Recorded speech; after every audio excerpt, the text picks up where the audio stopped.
nilai tukar kita langsung menguat sampai 8.460. Kalau tidak salah di Agustus 2011, dua paradigma utama, yaitu capital preservation dengan capital appreciation. Jangan lupa ya, sebagai investor harus sering baca, terus belajar. Masa muda harus berani ngambil resiko.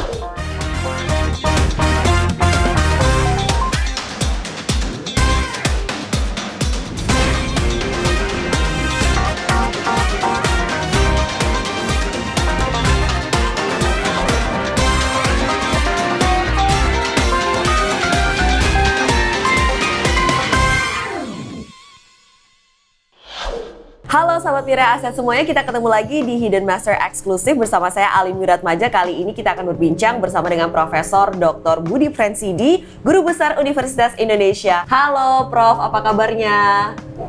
Kabar baik, ya, terima kasih atas undangannya. Ya. Dengan sukacita mengundang Profesor di sini, kita mau berbincang-bincang nih. Kita sudah di penghujung tahun, kita akan menyongsong dan memasuki tahun 2022.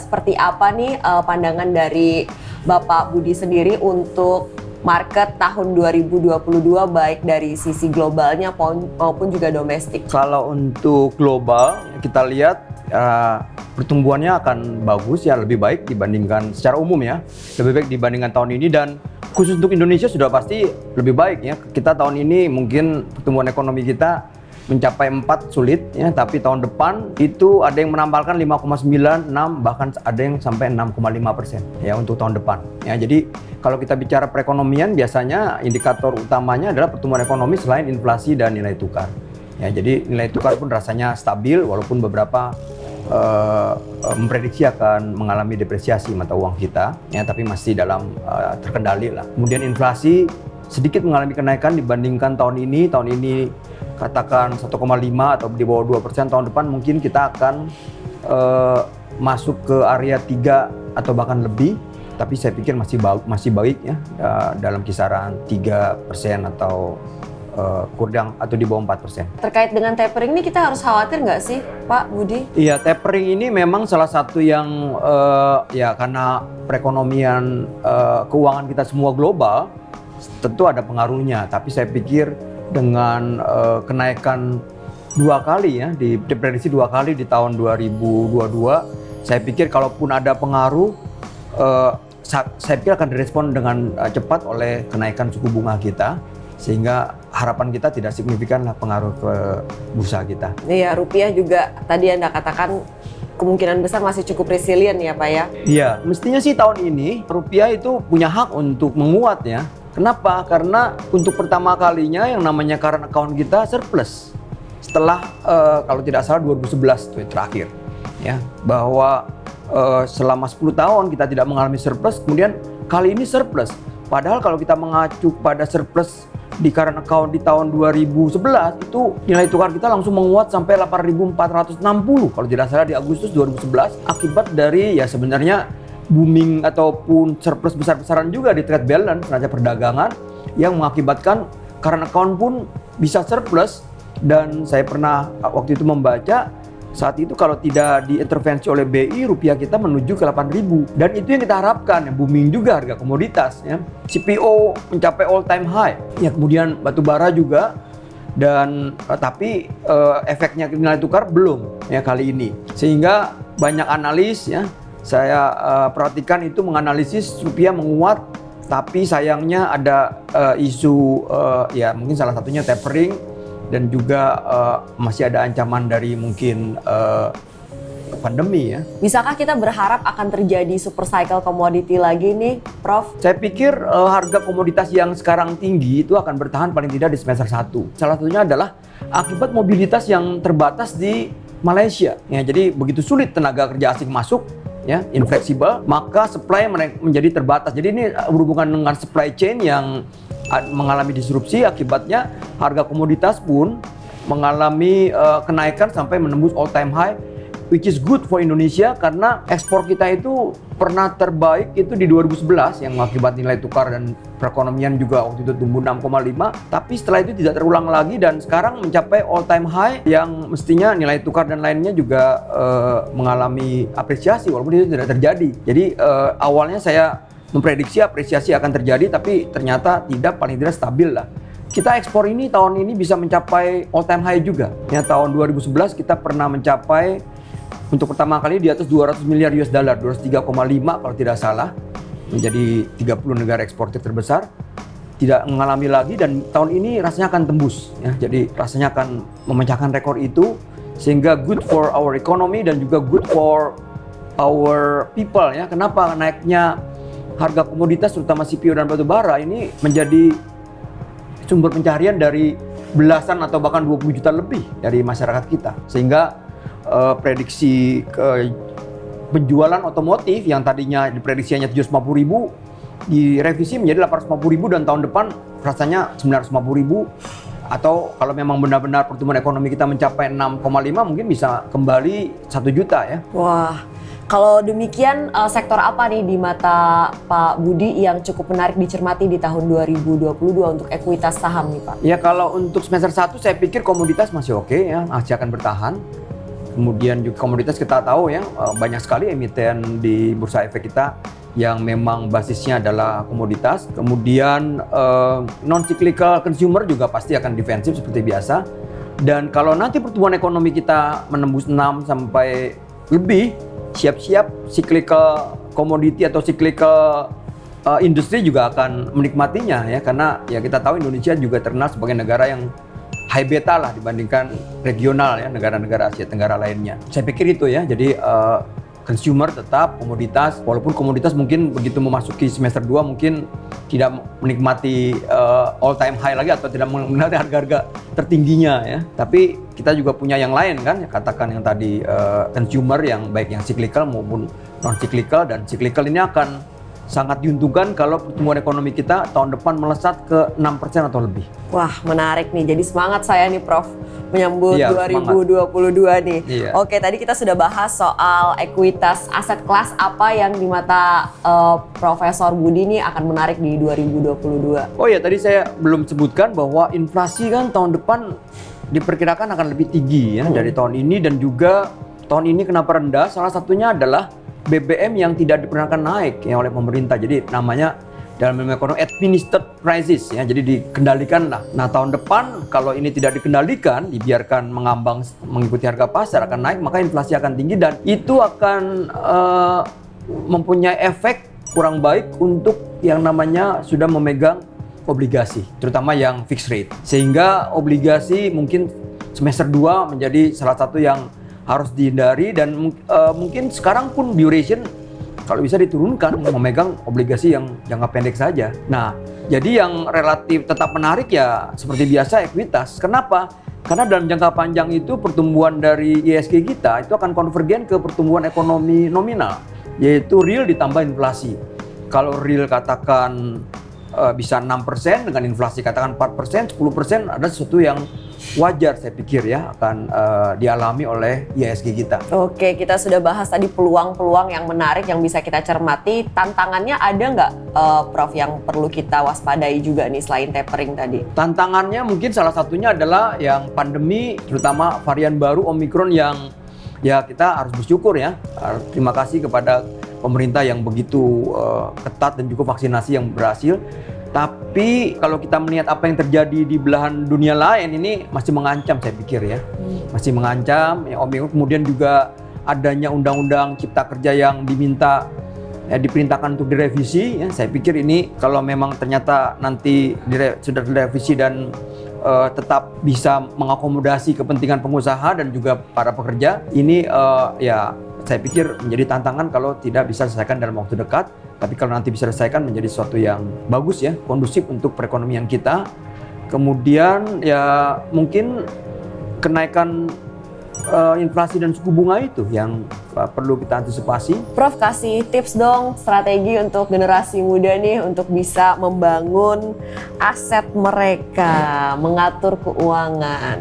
Iya, untuk yang muda ya, kalau kita bicara investasi kan ada dua paradigma utama, yaitu capital preservation dengan capital appreciation. Kalau capital preservation menjaga kebutuhan modal mungkin cocok untuk yang konservatif, yang sudah pensiun dan sebagainya. Ya, jadi sering disebut dalam dunia keuangan hedger. Tapi untuk yang muda ini tidak cocok ya. Kenapa? Karena ya tidak bisa melawan inflasi misalnya. Jadi kalau untuk yang muda, pesan rekomendasi saya adalah harus mengejar pertumbuhan, capital appreciation. Pertumbuhan artinya apa? Capital gain, dan artinya harus berani investasi di aset yang beresiko. Salah satunya adalah saham, equity, ya. Dan itu berlaku untuk pasar manapun, ya, bukan hanya pasar negara berkembang, tapi negara maju pun sama. Begitu seorang ingin mengejar pertumbuhan, capital appreciation, maka rekomendasi sudah pasti adalah ke risky asset, ya, atau risky asset class, yaitu tidak lain adalah saham, ya. Jadi harus mengejar itu, dan intinya adalah berani ngambil resiko. Waduh, fase mengembangbiakkan portofolio nih ya untuk muda. capital appreciation nih untuk anak-anak muda. Kasih tips investasi yang tak lekang dimakan waktu dong Prof untuk anak-anak muda nih biar tadi itu capitalnya terus tumbuh. Iya, jadi kalau kita bicara investasi sebenarnya prinsip dasarnya sama ya, berlaku di semua pasar ya. Dalam ekonomi kita ada mengenal pasar barang dan jasa, pasar keuangan, dan pasar tenaga kerja, adalah membandingkan nilai dan harga. Harga ada di depan kita, nilai itu yang harus kita estimasi. Dan kita mencari aset apapun juga yang nilainya di atas harganya, artinya kemurahan. Atau dalam bahasa mudanya adalah prinsipnya akan sama, yaitu buy low sell high. Ya, buy low sell high, dan itu kapanpun, dimanapun, untuk aset apapun. Tapi masalahnya adalah yang namanya harga ada di depan kita, tapi masalah nilai itu kan unobservable, harus diestimasi gitu, tidak nyata, tidak eksis ada di depan kita. Beda lainnya adalah lagi antara nilai dan harga adalah kita bicara harga itu adalah what we pay, nilai adalah what we get. Kemudian harga itu mungkin cost ya, biaya yang harus dibayar, sementara nilai itu adalah worth, W-O-R-T-H. Ya, jadi memang kita bicaranya investor ya, betul. Yang jangka panjang. Nah, ini harus membandingkan dua ini. Jadi sebelum mengambil keputusan harus kira-kira bisa mengestimasi nilainya. Cuma kalau untuk trader dia lebih ini lagi, lebih cepat lagi keputusan jual belinya. Tapi sebenarnya ada kesamaan juga, yaitu buy low sell high gitu ya, untuk mendapatkan menikmati profit atau cuan tadi. Gimana nih komentarnya, kan lagi banyak nih anak-anak muda yang suka banget trader cepat tuh, trading cepat tuh, scalping tuh Prof. Scalping. Iya. Ya selama mereka konsisten sebagai scalper ya, saya pikir ya sah-sah saja, dan satu yang bisa diteruskan ya, karena memang sudah katakan konsisten memberikan profit. Tapi jangan ya tidak punya waktu cukup menjadi scalper, nggak mungkin ya, nggak realistis. Atau awalnya menjadi scalper tapi begitu nyangkut ya nanti menjadi investor, istilahnya sewa gudang, nyangkuter dan sebagainya, itu juga. Jadi mereka yang memang mendedikasikan full time trader silakan saja, tapi buat mereka yang memang punya profesi, kesibukan sehingga hanya punya waktu sedikit ya, scalper jauh dari ideal ya, karena memang butuh ketekunan ya, butuh waktu juga full time. Jangan lupa ya, sebagai investor harus sering baca, terus belajar. Ya, jadi salah satu yang membedakan anak muda yang akan maju dengan yang kelihatan akan lambat untuk maju adalah apakah dia punya scientific curiosity, keingintahuan ilmiah. Artinya salah satunya ukurannya adalah hobi baca nggak. Ya, jadi alirannya benar-benar tadi estimasi nilai, bandingkan dengan harga, dan bisa menyimpannya bisa bulanan atau tahunan. Tapi kan kalau scalper hebatnya, tiap hari dia bisa tutup. Ya, tidak ada lagi saham dalam portofolio. Nah, ini bukan main, saya salut. Dan keuntungan itu bisa segera dihitung kan setiap hari.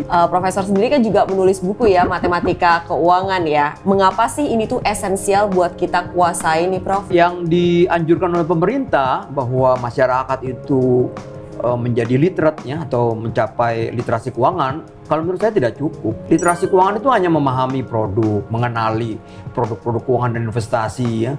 Bedanya kadang-kadang produk pasar modal dengan produk perbankan. Mereka yang literasi hanya tahap literasi keuangan nggak akan bisa dengan mudah menumbuhkan portfolionya sampai dia tingkatkan dulu kelasnya menjadi cerdas finansial. Dan cerdas finansial itu butuh logika keuangan. Nah, itu yang saya tuliskan dalam matematika keuangan, baik sebagai buku teks maupun sebagai artikel-artikel di banyak media, bahwa kalau tidak hati-hati misalnya banyak sekali trik bank yang merugikan kita, dan juga banyak sekali penipuan berkedok investasi. Dan juga akan bijak ya bila seseorang melakukan perencanaan keuangan atau bisa melakukan perencanaan keuangan secara mandiri tanpa harus meng-hire seorang perencana keuangan profesional independen yang sudah pasti ada fee-nya sendiri gitu ya. Utamanya adalah kita kalau sudah sampai cerdas finansial itu kita cerdas di dalam atau sebagai debitur, borrower, dan juga lihai sebagai investor. Jadi tahu semuanya bahwa di dalam setiap investasi ya ataupun di dalam mengambil aksi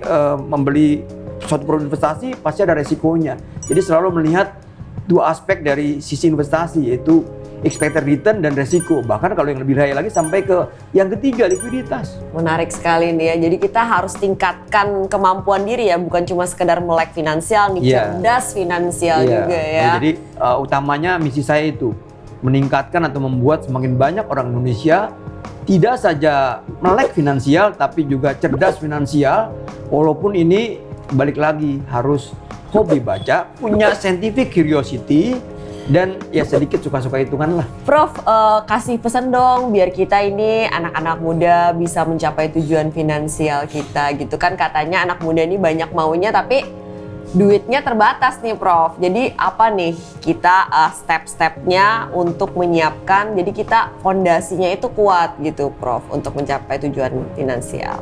Sebagai anak muda mungkin harus disadari bahwa kalau bisa save dulu atau invest dulu baru spend. Ya, jadi istilahnya setiap kali dapat penghasilan itu sudah dialokasikan, katakan 20-30% atau bahkan lebih silakan untuk invest, habis itu baru sisanya spend. Jadi jangan ngikuti spend dulu baru sisanya diinvest, ya itu bisa nggak bersisa kan. Harus pastikan bisa mengendalikan self control atau mengendalikan keinginan. Jadi yang baik adalah ya harus bijak bahwa bagaimana sih mengerem atau mengendalikan keinginan ini. Salah satunya tadi ya, begitu dapat penghasilan di save dulu ya, atau invest dulu baru sisanya dibelanjakan. Terakhir nih Prof, kasih pesan dong untuk sahabat Mirai Aset semuanya. Ya, untuk sahabat Mirai Aset bahwa sekarang Anda semua sudah menjadi investor saham, apalagi buat yang muda itu sudah on the right track ya. Artinya memang masa muda harus berani ngambil resiko.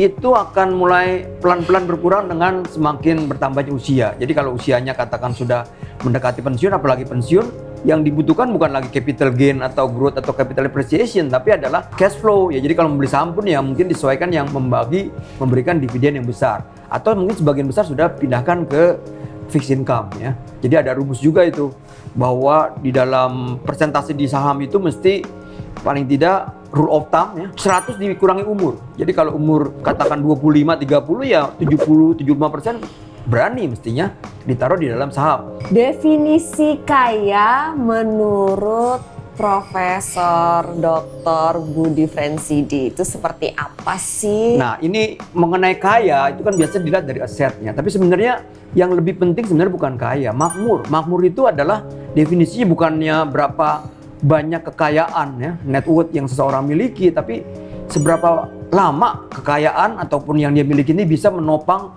gaya hidupnya. Artinya tidak ada perubahan penurunan gaya hidup selama berapa lama dia masih bisa bertahan.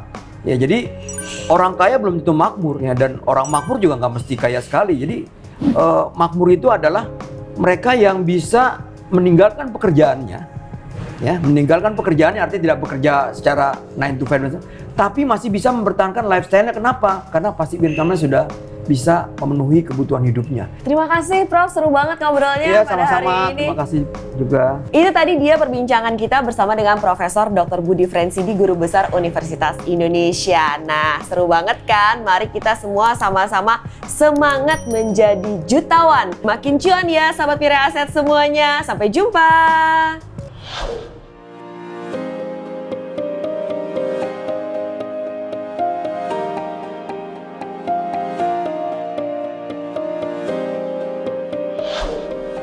Sahabat Mirai Aset, terima kasih sudah menyaksikan tayangan tadi. Semoga bisa menginspirasi kita semua. Kalau kalian punya tokoh panutan yang ingin kami undang di Hidden Master, jangan lupa tulis di kolom komen. Jangan lupa like and subscribe ya. Salam profit konsisten.